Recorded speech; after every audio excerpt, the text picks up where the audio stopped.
Bollywood international film festival इतनी खूबसूरत फिल्में देख रहे हैं हमारे दर्शक।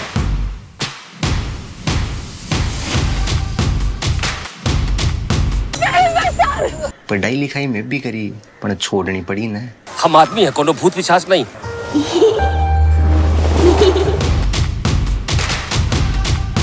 मेरे लिए जो मेरी टीम 1 साल से काम कर रही है उनसे बड़ा सेलिब्रिटी कोई नहीं है।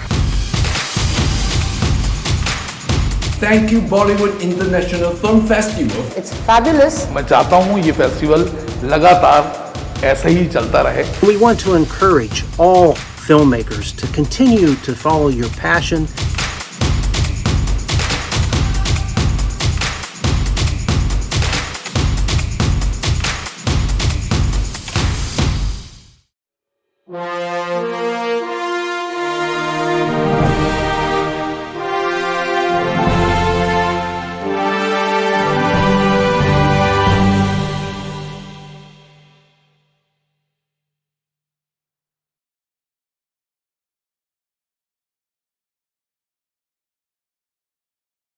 नमस्कार, अभिनंदन, खैर मकदम, स्वागतम। मैं हूं डॉक्टर अल्पना सुहासिनी और आप सभी का हार्दिक अभिनंदन करती हूं, स्वागत करती हूं आप सभी के बहुत ही प्यारे और फेवरेट शो लेट्स टॉक में। जी हां, बॉलीवुड इंटरनेशनल फिल्म फेस्टिवल के पटल से आप हर शनिवार देखते हैं कार्यक्रम लेट्स टॉक। लेट्स टॉक कार्यक्रम में हम आपको मिलवाते हैं एक से एक बाकमाल व्यक्तित्वों से, लाजवाब शख्सियतों से। तो इसी क्रम में आज हम आपको जिनसे मिलवाने जा रहे हैं दोस्तों, वो अद्भुत व्यक्तित्व हैं जिन्होंने न केवल छोटे पर्दे का बल्कि बड़े पर्दे से लेकर के वेब सीरीज तक का सफर इतना शानदार तय किया है और ऐसे ऐसे माइलस्टोन स्थापित किए हैं कि बस हम हतप्रभ रह जाते हैं। और न केवल फिल्मों की दुनिया या टीवी स्क्रीन की दुनिया बल्कि थिएटर की दुनिया में भी उन्होंने बहुत बहुत कमाल काम किया है।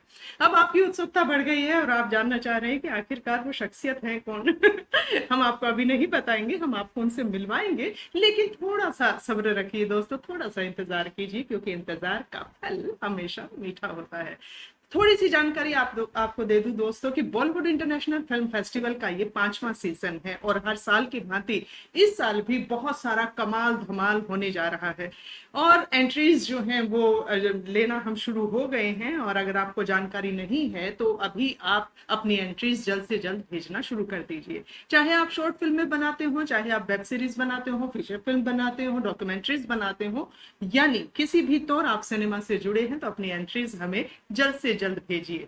आप अपनी एंट्रीज हमें फिल्म फ्रीवे के माध्यम से भेज सकते हैं, WFCN के माध्यम से भेज सकते हैं या नीचे दिए गए नंबर्स पर कांटेक्ट करके डायरेक्ट एंट्रीज भी हमें भेज सकते हैं। हमें आपकी फिल्मों का इंतजार रहेगा और इस तरह आप हिस्सा हो पाएंगे हमारे इस बॉलीवुड इंटरनेशनल फिल्म फेस्टिवल के 5वें सीजन का। तो दोस्तों, आप जो है हमारे सहयोगी बनकर भी हमारे साथ जुड़ सकते हैं, स्पॉन्सरशिप के तौर पर जुड़ सकते हैं। उसके लिए भी आप जो है नीचे दिए गए नंबर्स पर कांटेक्ट करके हमसे बात करके अपनी एंट्रीज के साथ साथ अपनी स्पॉन्सरशिप के लिए बातचीत कर सकते हैं। और अगर आप अभी अपनी एंट्रीज भेजते हैं दोस्तों तो आपको दिया जाएगा 30% का डिस्काउंट। यकीनन ये एक अच्छा ऑफर है। तो दोस्तों जुड़िए और साथ ही साथ जो है हिस्सा बनिए बिग सीजन 5 का। तो हम बात कर रहे थे कि आज हमें आपको एक ऐसे बाकमाल व्यक्तित्व, शानदार शख्सियत से मिलवाने जा रहे हैं जिन्होंने छोटे पर्दे से शुरुआत करके, थिएटर से शुरुआत करके छोटे पर्दे तक पहुंचकर, छोटे पर्दे से बिग स्क्रीन तक पहुंचकर, बिग स्क्रीन से आज के दौर की वेब सीरीज तक का जो सफर है वो इतना बाकमाल तय किया है कि वो जो है आज हम सभी के लिए एक बहुत बड़े आदर्श हैं, एक माइलस्टोन व्यक्तित्व हैं जिन्होंने ऐसे ऐसे इतिहास गढ़े हैं, अपने अपने चरित्रों को इतनी जीवंतता से जिया है कि वाकई सैल्यूट है उनको। जी हाँ, मैं बात कर रही हूँ आदरणीय राकेश बेदी जी की। वही राकेश बेदी जी जिन्हें जो है हम श्रीमान श्रीमती जी जो आता था धारावाहिक उसके दिलरुबा के कैरेक्टर के नाम से जानते हैं, ये जो है जिंदगी में जिन्हें राजा के नाम से हम जानते रहे और एक लंबी फहरिस्त उनकी फिल्मों की और टीवी सीरीज की है। थोड़ा सा मैं आपको बता देती हूँ और फिर आपको रूबरू करवाती हूँ आदरणीय राकेश बेदी जी से। अगर टेलीविजन की बात करें तो ये जो है जिंदगी, गुनीराम, श्रीमान श्रीमती, राहत, प्यार के दो प्यारे भाभी जी घर पर हैं, साहिब बीवी और गुलाम खिड़की। वेब सीरीज की अगर बात करें तो होम शांति, मुशायरा, चमन जैसी अनेक वेब सीरीज और साथ ही साथ फिल्मों की अगर बात करें तो हमारे तुम्हारे एहसास और चश्मे बद्दूर में उनका जो कैरेक्टर है वो बहुत कमाल का है। ओमी का एक दूजे के लिए भी उन्होंने उसमें चक्रवर्ती जी का जो किरदार किया था, और अनमोल सितारे, साथ साथ ये वादा रहा से लेकर के और अभी तक भी लगातार जिस तरह से वो ओमजा जगदीश हो चाहे गदर एक प्रेम कथा हो, लगातार जिस तरह से वो सक्रिय हैं, उनकी उस सक्रियता को प्रणाम करते हैं और बहुत आदर और मान के साथ बॉलीवुड इंटरनेशनल फिल्म फेस्टिवल के लेट्स टॉक कार्यक्रम में उन्हें आमंत्रण देते हैं। स्वागत है आदरणीय राकेश बेदी सर। नमस्कार जी, नमस्कार, शुक्रिया। बहुत लंबी लंबी आपने फहरिस्त बोल दी मेरे बारे में, इतना बोल सर ये बहुत कम है, क्योंकि जितना काम आपने किया है, जिस तरह से आपने नए नए किरदारों को और चरित्रों को जीवंत किया है, और सिर्फ जीवंत नहीं किया सर, खास बात ये रही कि आपके किरदार लोगों की जुबान पर आज तक हैं। आज तक भी लोग जो है अपने आप को अगर तरोताजा करना चाहते हैं तो श्रीमान श्रीमती देखना नहीं भूलते हैं, वो देखना चाहते हैं बार बार ये जो है जिंदगी देखना चाहते हैं। तो आप तो निश्चित तौर पर एक अद्भुत व्यक्तित्व रहे हैं इस क्षेत्र के, लेकिन ये सफर आसान तो नहीं था सर। ये आगाज कब, कहाँ, कैसे, नई दिल्ली से निकलकर मुंबई तक की दुनिया तक पहुंचने के सफर के बारे में जरूर बताएं। देखिए, सफर तो कोई भी आसान नहीं होता है मैडम। सफर वो, और ये हमारा एक सफर ऐसा है कि इसकी कोई मंजिल नहीं है। जब तक एक एक्टर काम कर सकता है उसको करता है। हमेशा सभी एक्टर ऐसे ही हैं, अपने अपने जिन्होंने करियर बनाए हैं इस लाइन में, उनका आप देखिए तो वो जब तक काम कर सकते हैं, वो उनका मेंटली फिजिकली वो साउंड है, एक्टिव हैं, तो वो करते हैं। सफ़र तो बड़ा मज़ेदार रहा। मैं थिएटर करता था FTI फिल्म इंस्टीट्यूट ज्वाइन करने से पहले, और दिल्ली में थिएटर करता था, और FTI से निकलने के बाद भी कॉन्स्टेंटली थिएटर कर रहा हूँ। मतलब मैं बड़े फ़ख्र से ये कह सकता हूँ कि शायद गिने चुने ऐसे 10-15 कलाकार होंगे बॉलीवुड में जो कि कॉन्स्टेंटली फिल्म, टीवी और थिएटर में काम कर रहे हैं पिछले कई सालों से। 4 दशक से भी ज़्यादा हो गए, जी। ऑलमोस्ट 45 इयर्स हो गए। तो वो थिएटर हमेशा किया है, और कोई भी ऐसा महीना नहीं है जब मैंने मंच पे पाँव न रखा हो। कोई ऐसा, हाँ, मतलब एक्सेप्ट द कोविड के जो 2 साल थे। तो मैं ये नई जनरेशन को बोलना चाहता हूँ कि जो लोग ये समझते हैं कि भाई हम थिएटर करेंगे तो फिल्मों में काम कैसे मिलेगा, फिल्म में नहीं कर पाएंगे, ये एक झूठ है, एक फैलेसी है। अगर आप करना चाहें तो सब हो जाता है। तो सफर बड़ा मजेदार रहा और अभी भी चल रहा है। ठीक है।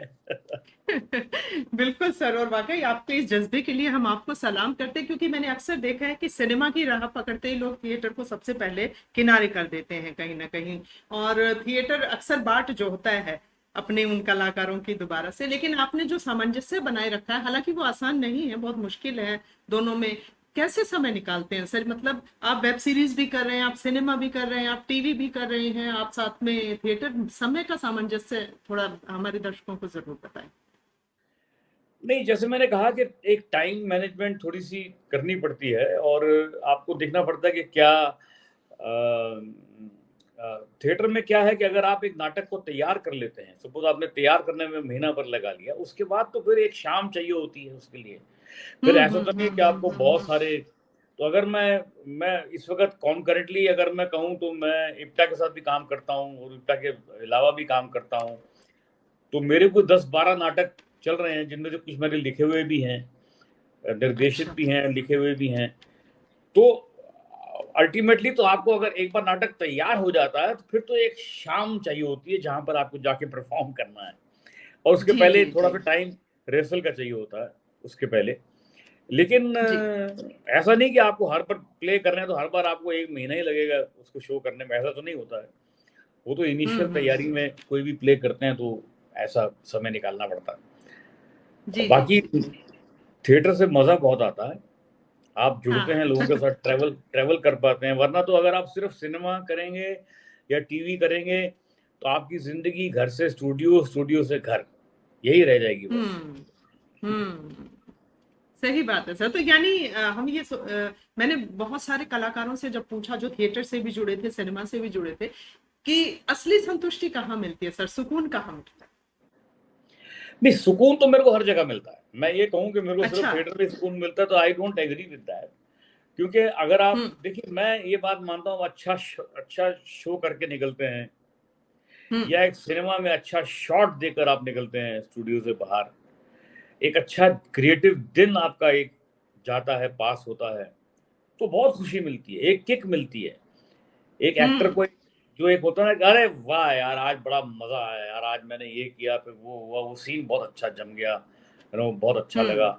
और इसी तरह से जब आप शो करते हैं, नाटक करते हैं, बाहर निकलते हैं, तो ये कोई ऐसा नहीं है कि आप सिनेमा थिएटर करेंगे तभी आपको ऐसा मजा आएगा।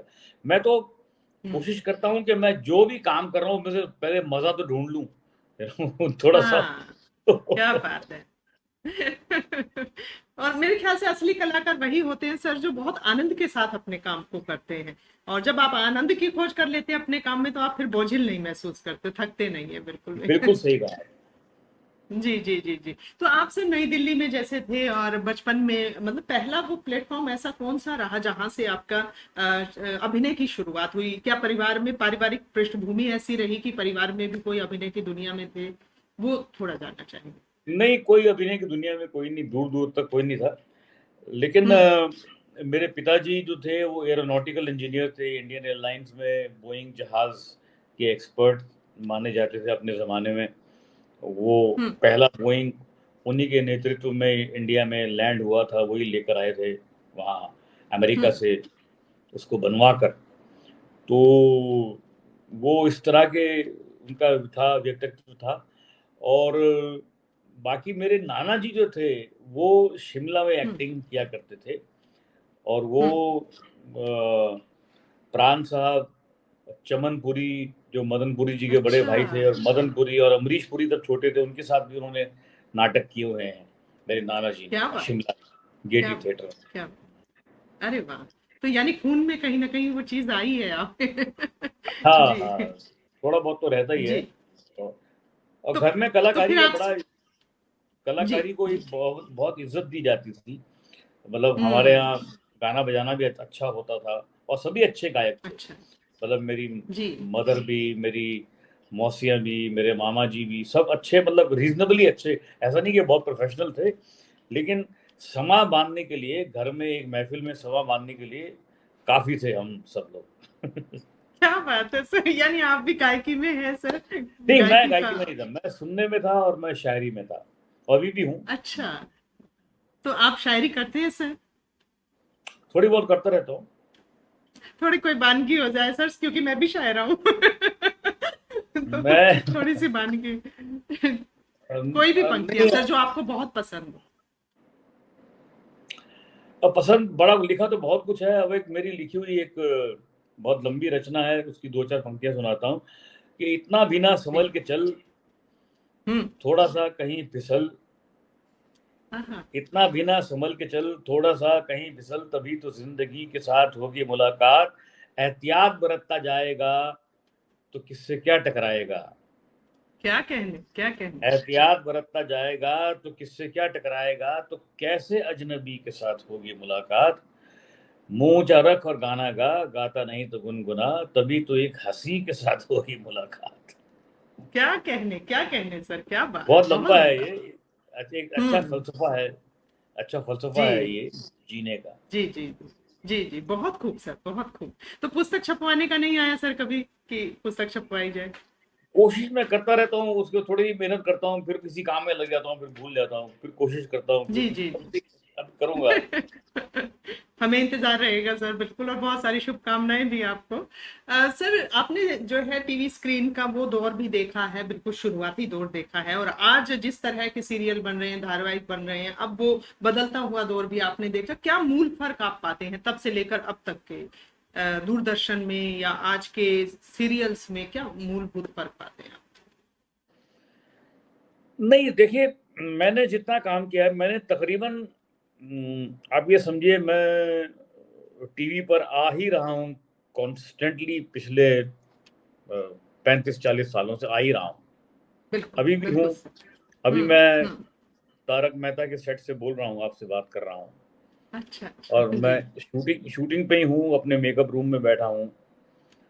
तो मैं टीवी में हमेशा, मेरा एक पाँव रहा ही है हमेशा, जब से टीवी आया है। बहुत ज्यादा नहीं मैंने किया, बहुत ज्यादा नहीं किया मैंने, लेकिन हमेशा किया है। हमेशा किया। जी जी। मैंने जितने भी शो किए हैं, आपको ये जानकर बड़ी हैरानगी होगी, मैंने जितने भी शो किए हैं, भले ही वो ये जो है जिंदगी हो जो 4-5 साल चला, भले ही वो यस बॉस हो जो 9 साल चला, जो भले ही वो श्रीमान श्रीमती हो जो 5-6 साल श्रीमती चला, जी। तो यही सारा चंक समझिए 20-22 साल का है, अगर आप उसको इस सारे के सारे चंक में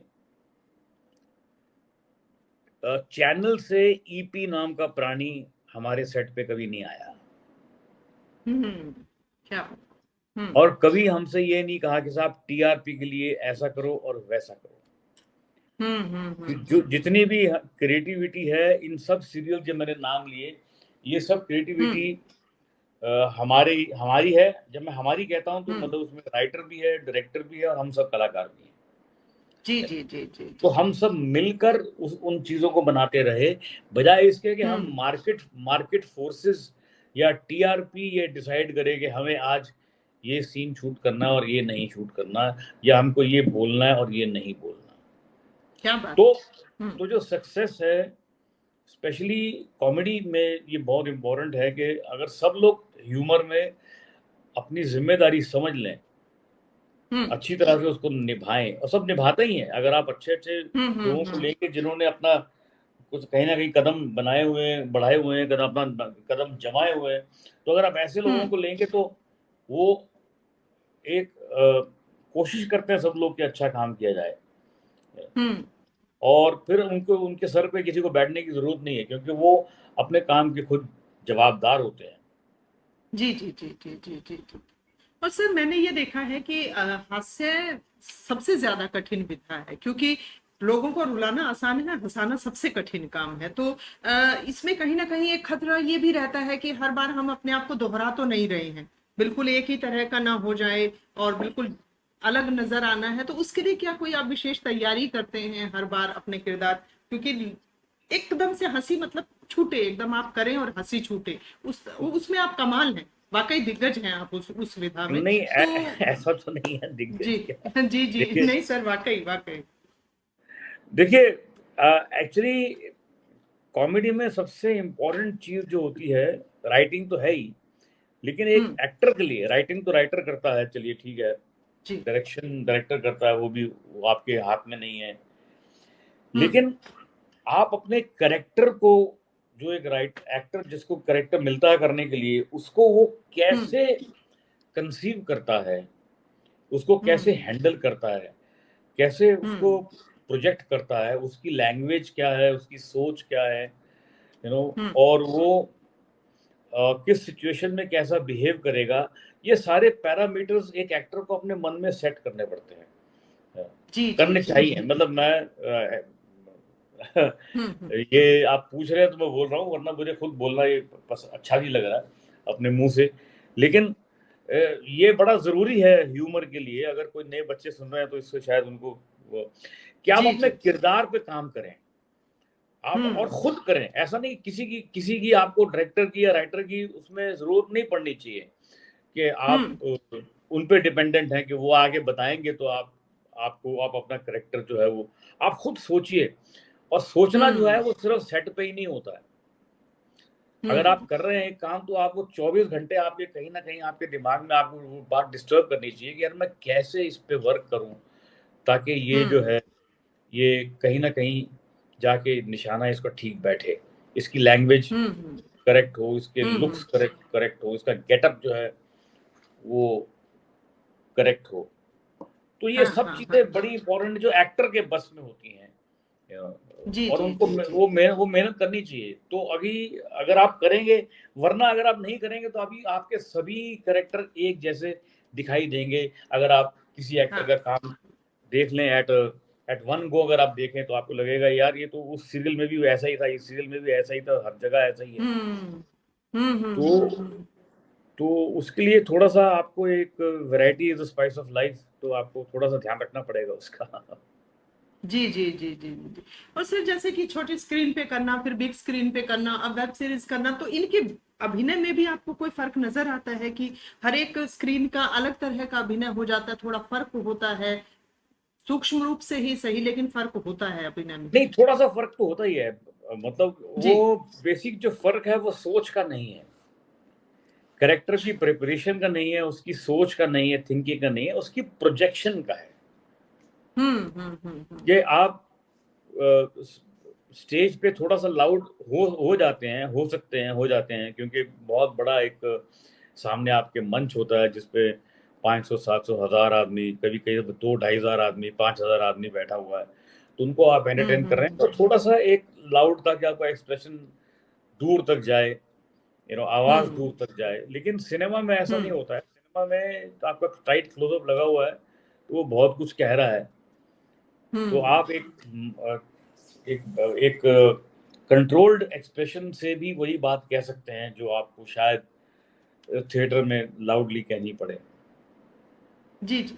तो सर, आजकल जैसे ओटीटी प्लेटफॉर्म आ रहे हैं, वेब सीरीज आप भी कर रहे हैं, उनसे भी जुड़े हैं, लेकिन इनके आने से हालांकि नए कलाकारों को बहुत अवसर मिले हैं, लेकिन एक समस्या जो थोड़ा विकराल होती जा रही है कि उन्मुक्तता जो आ गई है, सेंसरशिप नहीं है किसी तरह की, और बेबाक बयानी जो हो गई है, गालियों का उपयोग भी बहुत ज्यादा, साथ में सीन दृश्य भी ऐसे रहते हैं। तो आपको क्या लगता है कि क्या ये सब वाजिब है?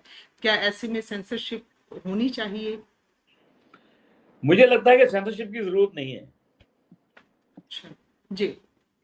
क्यों? वो इसलिए मैं कह रहा हूं क्योंकि आप एक चीज हमेशा नोट कीजिए कि जो चीज फूहड़ होती है या गंदी होती है, या मैं फूहड़ से मेरा मतलब है कि आप आर्टिस्टिक जो एक बात को आर्टिस्टिकली कहना, आर्ट के साथ, एक कला के साथ, एक आप ये कहिए कि इन बातों का ध्यान रखते हुए कि मैं जो कह रहा हूँ वो बात वहां तक पहुंचे और उसमें अश्लीलता ना हो या उसमें कुछ ऐसी बात ना हो जो खराब हो। उसका कहने का एक ढंग होता है, एक तरीका होता है। और मैंने हमेशा ये ऑब्जर्व किया है, मेरे इतने लंबे करियर में 47-48 ईयर्स मुझे हो गए, मैंने ऐसा भी दौर देखा है जब कि सिर्फ सी क्लास सिनेमा बन रहा था, और सिर्फ बिलो द बेल्ट जोक्स आ रहे थे फिल्मों में, और सीन्स भी सारे ऐसे थे और नंगे सीन्स थे, तो वो सिनेमा बंद हो गया, खत्म हो गया। क्योंकि ऑडियंस जो है अपने घर में बैठकर आप जो अश्लीलता है उसको आप अकेले में एंजॉय कर सकते हैं अपने मोबाइल फोन पर। अश्लीलता को अपने ड्राइंग रूम में आप एंजॉय नहीं करना चाहते, आप नहीं करना चाहते। आप कभी भी नोट कर लीजिए, आप अश्लील फिल्म हमेशा देखेंगे तो दरवाजे सारे बंद करके देखेंगे। तो इसलिए वो चीज खत्म हो जाती है, क्योंकि अगर आप करेंगे तो आपका ही नुकसान है, आप फैमिली ऑडियंस को खो रहे हैं। हाँ। आप परिवार को खो रहे हैं, तो उसको खोने की क्या जरूरत है आपको? आप दिखाइए, अश्लीलता दिखाने के बड़े तरीके होते हैं, सिर्फ नंगापन अश्लीलता नहीं होता है। आप आर्टिस्टिकली एक बात को, एक सेक्स सीन को या एक रोमांटिक सीन को या एक मैं कहूँगा एक रेप सीन को या एक इस तरह की सीन को आर्टिस्टिकली कैसे दिखा सकते हैं, ये भी तो सोच है ना एक। जी जी जी जी जी जी जी, बिल्कुल, उसको कलात्मक ढंग से दर्शाना चीजों को, सही बात, वो बहुत जरूरी। निश्चित तौर पर वो अपने दर्शक हो रहे हैं ऐसा करके, बिल्कुल वाजिब बात कही सर आपने ये। बिल्कुल सर, आपके इतने लंबे सफर के बाद, इतने अनुभव के बाद, इतने गहन और सूक्ष्म रूप से किए गए अभिनय के बाद, अगर मैं जानना चाहूँ कि आपकी नजर में अभिनय क्या है, ताकि हमारे जो बच्चे आ रहे हैं, नई खेप जो आ रही है, वो जान सके कि असल में एक्टिंग है क्या। क्योंकि कई लोगों का ये मुगालता है कि बहुत सुंदर दिख गए और अच्छा डील डोल और अच्छा, उससे अगर आधा काम कवर हो जाता है और हम एक्टर हो गए। आपकी नजर में अभिनय क्या है? देखिए, 2-3 बातें कहना चाहूंगा इस पूरे संदर्भ में मैं। सबसे पहले तो ये है कि नए बच्चे जो हैं वो एक्टिंग नहीं करना चाहते, स्टार बनना चाहते हैं। हाँ बिल्कुल बिल्कुल। उनको जो सड़क पे एक बिलबोर्ड लगा हुआ है, पोस्टर लगा हुआ है, वहाँ शाहरुख खान की जगह उनको अपना चेहरा दिखाई देना चाहिए या दिखाई देता है, ऐसा उनको एक फील। ये बड़ी अच्छी बात है, इंस्पायरिंग बात है। लेकिन आपको ये नहीं भूलना चाहिए कि स्टारडम जो है वो हार्ड वर्क का बाई प्रोडक्ट है। हाँ, क्या बात। वो बाई प्रोडक्ट है। अगर आप उसको एक प्राइमरी प्रोडक्ट मान के चलेंगे, करियर कोशिश करेंगे बनाने की, कि मैं, जैसे आपने खुद कहा अभी, कि मैं अच्छा लगूं, मेरे कपड़े अच्छे लगें, मैं देखने में अच्छा लगूं, तो इसका मतलब ये हुआ कि आप कैरेक्टर पर ध्यान नहीं दे रहे, आप उसकी जो एक बाहरी एक प्रदर्शन है उस पे ज्यादा ध्यान दे रहे हैं। तो जी, जैसे ही जी, आप जी। जैसे ही आप इस ढांचे में ढलना शुरू होते हैं कि मैं दिख कैसा रहा हूँ, मैं लग कैसा रहा हूँ, तो आपका ध्यान यहाँ से हट जाता है कि कैरेक्टर क्या है, वो बोल क्या रहा है, वो सोच क्या रहा है। हम्म। तो आप ये नहीं देख रहे कि भाई कैरेक्टर कैसा लग रहा है, आप ये देख रहे हैं कि मैं कैसा लग रहा हूँ। जी, जी, जी, जी, जी। जी सर। तो सर, जब आप बिल्कुल शुरुआत में आए थे और कुंदन जी के साथ आपने शायद आगाज किया था, वो वाला अनुभव हम जरूर जानना चाहेंगे टीवी स्क्रीन पर आने का आपका। अब कुंदन जी मेरे बैचमेट थे फिल्म इंस्टीट्यूट से। हम निकले तो कुंदन शाह, मंजुल सिन्हा, डेविड धवन, विनोद चोपड़ा, मेरे क्लास में ओम पुरी थे, सुरेश ओबरॉय थे।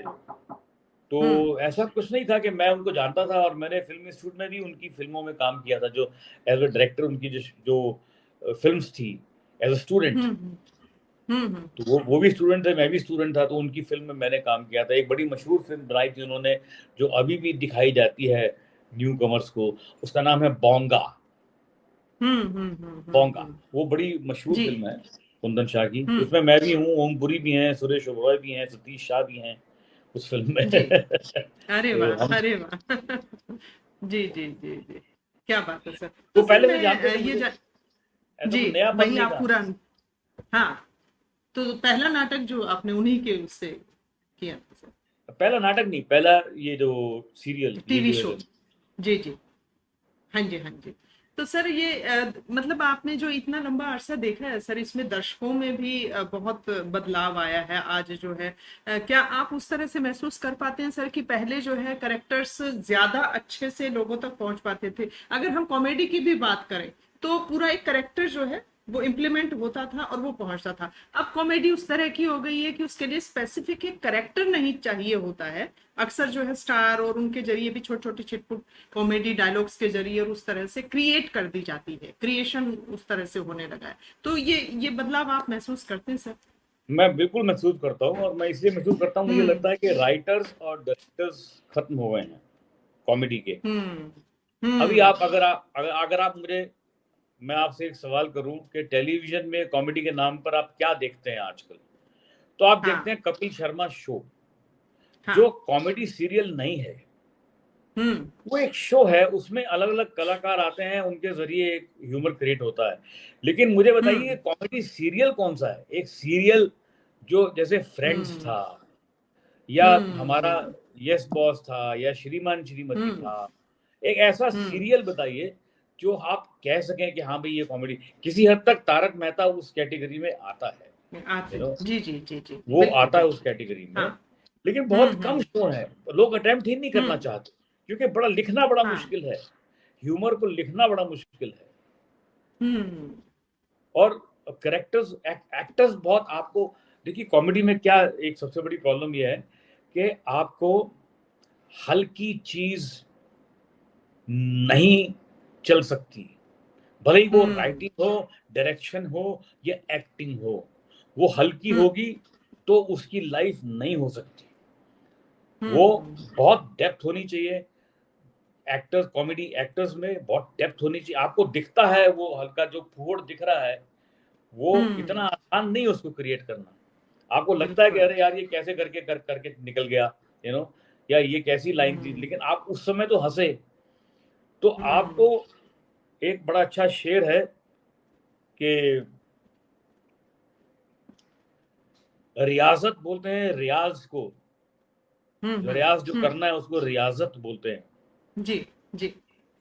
तो कोई ये नहीं जानता कि किसकी है रियाजत कितनी, कोई ये नहीं जानता कि किसकी है रियाजत कितनी, लोग आसानी को आसान समझ लेते हैं। क्या कहने सर, क्या कहने। तो लोग आसानी को आसान समझ लेते हैं। ये तो वैसे ही है कि आप मैच देख रहे हैं और सामने विराट कोहली 150 किलोमीटर की बॉल को झेल रहा है, अगर आप वहां खड़े हो तो आपका सर फूट जाए, और और फिर आप उसको क्रिटिसाइज भी करते हैं, अरे यार ये कैसे मार दी इसने, यार इसको मारना नहीं आता है इसको। अरे भैया तुम वहां खड़े तो होकर दिखाओ। तो वो 1 मिलियंथ ऑफ अ सेकंड में उसको डिसाइड करना है कि इसको मैंने मारना कहाँ है और कैसे मारना है। तो आपको उसका रियाज तो नहीं दिखाई दे रहा ना, जो 4 दिन से वो हॉल में ग्राउंड में खड़ा था, वो आपको दिखाई नहीं दे रहा है, आपको सिर्फ वही एक क्षण दिखाई दे रहा है। तो जी तो आपको किसी का, इसलिए मैं कहता हूं कि आपको शाहरुख खान का हार्ड वर्क दिखाई नहीं दे रहा है, उसका चेहरा दिखाई दे रहा है, एक स्टार का चेहरा दिखाई दे रहा है, but that is the ultimate by product of his hard work. बिल्कुल, वो शाहरुख खान बनने नहीं आया था, वो तो बन गया, तो एक्टर बनने आया था। जी जी जी जी जी जी, बहुत ही बढ़िया और खूबसूरत बात सर। और आजकल एक और प्रयोग हो रहा है सर कि जैसे कि हमारे बॉलीवुड इंटरनेशनल फिल्म फेस्टिवल भी यही प्रयास कर रहा है कि जो अच्छे नए लोग फिल्में बना रहे हैं, जो नया काम कर रहे हैं, अगर उन्हें मंच नहीं मिलता है तो बॉलीवुड इंटरनेशनल फिल्म फेस्टिवल के पटल पर आकर के वो अपनी फिल्में प्रदर्शित कर सकते हैं। यानी फिल्म फेस्टिवल्स जो चारों तरफ हो रहे हैं और बॉलीवुड इंटरनेशनल फिल्म फेस्टिवल का भी जो प्रयास है, इस बारे में आपका क्या मानना है सर? नहीं, मैं तो बहुत खुश होता हूँ जब कोई इस तरह का प्रयास करता है, क्योंकि कोई ऐसी कोशिश कर रहा है कि नए लोगों को चांस दिया जाए, नए लोगों को भले वो राइटर्स हों, डायरेक्टर्स हो, उनको एक प्लेटफॉर्म दिया जाए। ये बड़ी अच्छी एक पहल है और मेरी शुभकामनाएं हैं यशपाल जी के साथ और बाकी तमाम जो उनकी टीम है सबके साथ कि वो ऐसा एक प्रयास कर रहे हैं। ये अपने आप में एक बहुत बड़ी मुहिम है, बड़ा काम है, जी सर, बड़ा सराहनीय। जी जी, बहुत शुक्रिया सर। हालांकि हमारी बातचीत जो है अभी मुझे मुकम्मल नजर नहीं आ रही, पर चूंकि आज समय का अभाव है, हम एक बार फिर से जरूर आपसे जुड़ेंगे। और आपके लिए मैं यही कहना चाहूंगी कि नहीं, शायर की पंक्तियां हैं कि जब भी हमने पंख खोले हैं उड़ानों के लिए, जब भी हमने पंख खोले हैं उड़ानों के लिए, एक चुनौती बन गए हैं आसमानों के लिए। तो आप चुनौती रहे हैं हमेशा, और आपने जिस तरह से पूरी दक्षता के साथ अपने हर काम में अपना एक व्यक्तित्व जो विशाल तौर पर खड़ा किया है, उसको हम नमन करते हैं, सलाम करते हैं सर। और इतनी व्यस्तताओं के बीच से भी आपने हमारे लिए समय निकाला, उसके लिए तहे दिल से शुक्रगुजार हैं। और चलते चलते आप कुछ कहना चाहिए हमारे दर्शकों को तो जरूर। नहीं, चलते चलते मैं तो यही कहूंगा कि जब तक हो सके चलते रहो। और मैं एक और बात जो कहना चाहता हूँ कि आज के जनरेशन को जो मुझे बहुत खटकती है कई दफा, आज के बहुत सारे एक्टर्स जो हैं वो जितनी उनकी स्टेटस है, जितना उनका मार्केट में वैल्यू है, जितनी स्टेटस है, वो अपने आप को उससे बहुत ज्यादा बड़ा समझते हैं। तो उस गलत मुगालते की वजह से बहुत सारा नुकसान होता है। तो आप अपना आकलन, अपना दिमाग सही रखिए कि आप कितने पानी में हैं, ये आपको पता होना चाहिए। आप अपने आप को उतने ही पानी में सोचिए जितने आप एक्चुअली हैं। क्योंकि एक लंबा करियर जो है वो सिर्फ टैलेंट नहीं है, वो एक पैकेज है। लंबा टैलेंट एक पैकेज। क्या बात जिसमें आपका डिसिप्लिन भी है, आपकी कमिटमेंट भी है, आपकी कंसंट्रेशन भी है, आपका टैलेंट भी है, आपकी डिटर्मिनेशन भी है, और आप किस तरह से आप परफॉर्म करते हैं, आप एक्टिंग क्या जानते हैं आप, वो भी है, आपका व्यवहार भी है। तो बहुत सारी चीजें हैं जो एक पैकेज है। वरना तो आदमी को जब तक जरूरत होती है तब तक सलाम करता है, वरना बोलता है हटो यार, नया आदमी खड़ा हुआ पीछे तुम्हारे।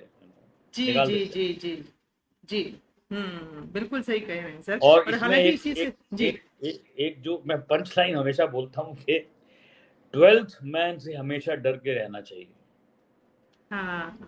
जैसे क्रिकेट में जो 12th मैन होता है वो अगर अंदर आ गया और आपकी जगह ले गया, अगर आपने ठीक से नहीं खेला तो वो ऐसा खेल जाएगा कि आपको दोबारा अंदर आने नहीं देगा।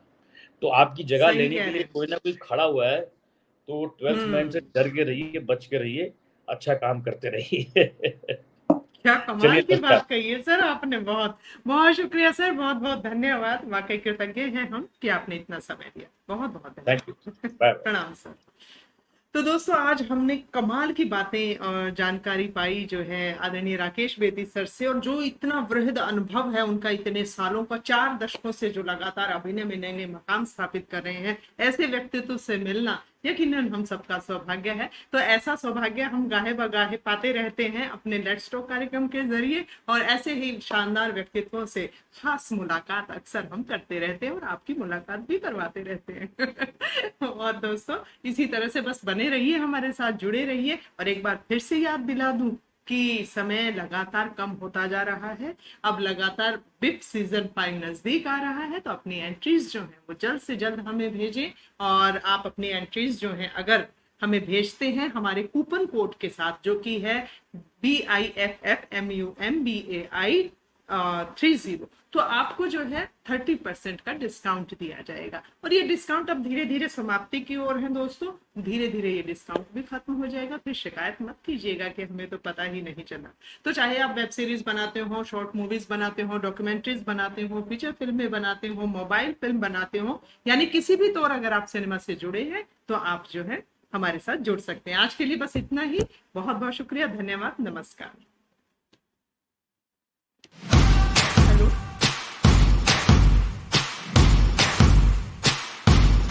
बॉलीवुड इंटरनेशनल फिल्म फेस्टिवल, इतनी खूबसूरत फिल्में देख रहे हैं हमारे दर्शक।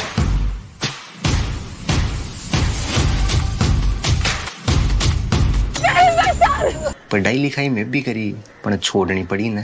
हम आदमी है, कोनो भूत पिशाच नहीं।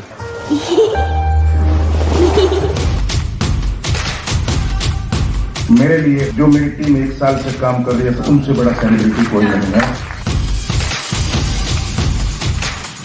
Thank you Bollywood International Film Festival. It's fabulous. मैं चाहता हूँ ये फेस्टिवल लगातार ऐसा ही चलता रहे। We want to encourage all filmmakers to continue to follow your passion